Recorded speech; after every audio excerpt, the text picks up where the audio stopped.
Hello everyone, welcome to the Silicon Gurukul. ये topic कई competitive examinations के लिए बहुत इंपॉर्टेंट है। सो अगर आप UPSC, state PCS, SSC, railway, banking या किसी भी कॉम्पिटिटिव एग्जामिनेशन की प्रिपरेशन कर रहे हैं तो इस सेशन के लास्ट तक बने रहिए, बिकॉज आपके लिए ये सेशन बहुत यूजफुल रहने वाला है।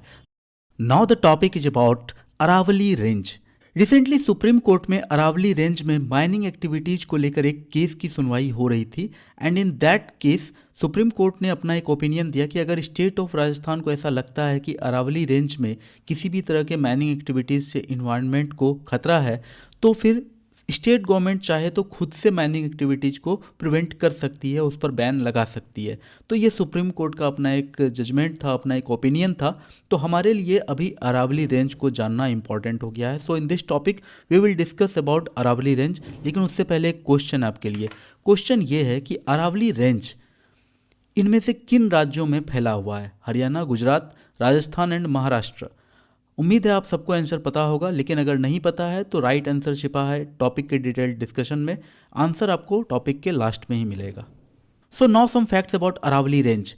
ये एक माउंटेन रेंज है located in north western India में। आप मैप में सबसे पहले इसे देखें, ये आपको यहाँ दिख रहा होगा, ये है Aravali range. It is one of the world's oldest fold mountains. दुनिया के सबसे पुराने फोल्ड माउंटेन्स में इसकी गिनती होती है, जिस कारण से ये बहुत इंपॉर्टेंट हो जाता है।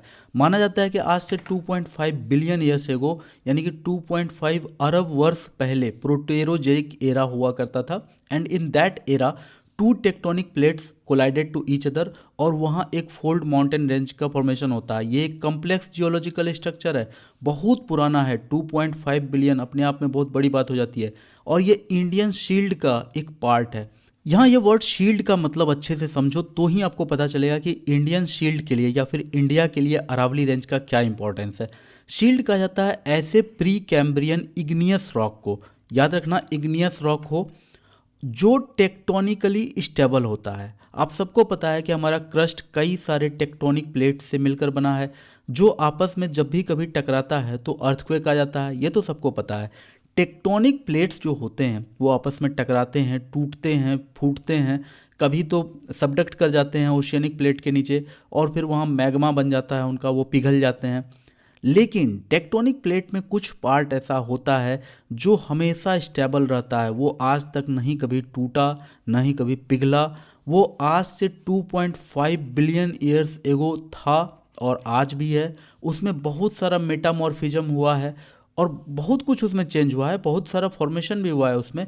लेकिन वो अपने आप में एक ऐसा रॉक है जो किसी भी तरह का कोरोजन या फिर किसी भी तरह का इरोजन उसमें नहीं हुआ है।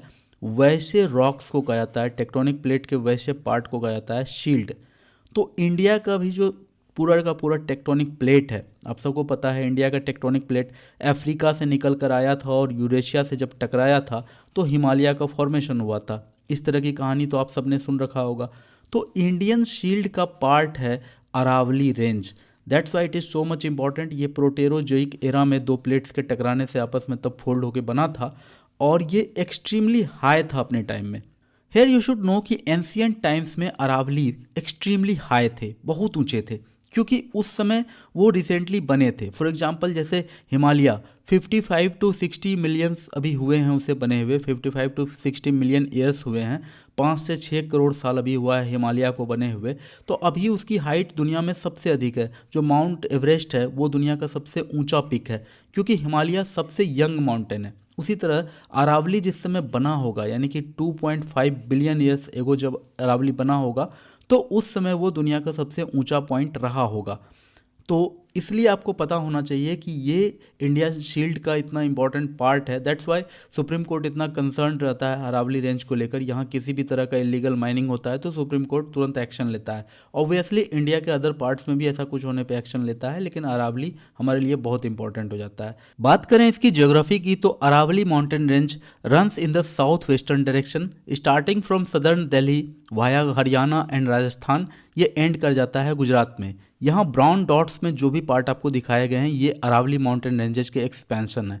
अरावली रेंज की हाईएस्ट पॉइंट है गुरु शिखर, जिसका हाइट है 5650 feet and it is located on mount Arbuda. और ये माउंट आबू से 15 किलोमीटर के डिस्टेंस पर है। माउंट आबू आप सबको पता है ये एक पॉपुलर हिल स्टेशन है in the Aravali range. Rivers की बात करें तो इससे 3 मेजर रिवर्स निकलते हैं, बनास, साहिबी एंड लूनी। बनास और साहिबी बाद में यमुना के ट्रिब्यूटरी बन जाते हैं, जबकि लूनी रिवर वेस्टवार्ड फ्लो करते हुए रन ऑफ कच्छ में चले जाता है। Apart from these facts, Aravali एक सेपरेटर की तरह भी काम करता है। अरावली एक ऐसा सेपरेटर है जो राजस्थान के थार डिजर्ट को और राजस्थान के प्लेन्स और प्लेट्यूड को अलग कर देता है। बीच में हो जाता है हमारा अरावली रेंज और उसके वेस्ट वार्ड हो जाता है थार डिजर्ट और उसके ईस्टर्न साइड में हो जाता है plains and plateaus of Rajasthan. World के ओल्डेस्ट माउंटेन रेंज होने के कारण ये कई मिनरल रिसोर्सेज से भी रिच है, like copper, zinc, lead and marble. It is divided into 2 sections. Sambar Sirohi ranges taller है और गुरु शिखर भी इसी सांभर सिरोही रेंजेज में है, और दूसरा है सांभर खेतरी रेंजेज। तो मैप में जब आप इसे देखेंगे तो यहाँ आपको नज़र आएगा ये सांभर सिरोही रेंजेज है जो कंटिन्यूअस है, और यहाँ माउंट एबू, गुरु शिखर, ये सारे पार्ट्स आपको यहीं दिखने को मिलेंगे। इसके अलावा सांभर खेतरी रेंजेज जो हैं वो आपको डिसकंटिन्यूअस दिखेंगे, इस तरह से डॉटेड में फैला हुआ दिखेगा। आप यहाँ इस मैप में भी देख सकते हैं ये कंटिन्यूअस रेंज है और इस तरफ यहाँ डॉटेड लाइन में दिखाया गया है कि ये माउंटेन रेंजेज ये फैले हुए हैं, स्प्रेडेड हैं।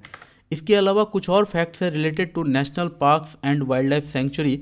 तो याद रखना अरावली रेंज में लोकेटेड कुछ नेशनल पार्क हैं, Sariska national park, Kumbhalgarh sanctuary, mount Abu sanctuary. So this was the topic about Aravali ranges. I hope you like the topic और क्वेश्चन का आंसर भी आपको मिल चुका है। On this note I am concluding the session, but before going मैं आपसे कहना चाहता हूँ कि प्लीज़ लाइक, कमेंट, शेयर और सब्सक्राइब। आपका कोई भी इंटरेक्शन हमें इनॉर्मस एनर्जी प्रोवाइड करता है। So thanks for watching. मिलते हैं अगले वीडियो में, तब तक के लिए कीप स्टडिंग, कीप ग्रोइंग।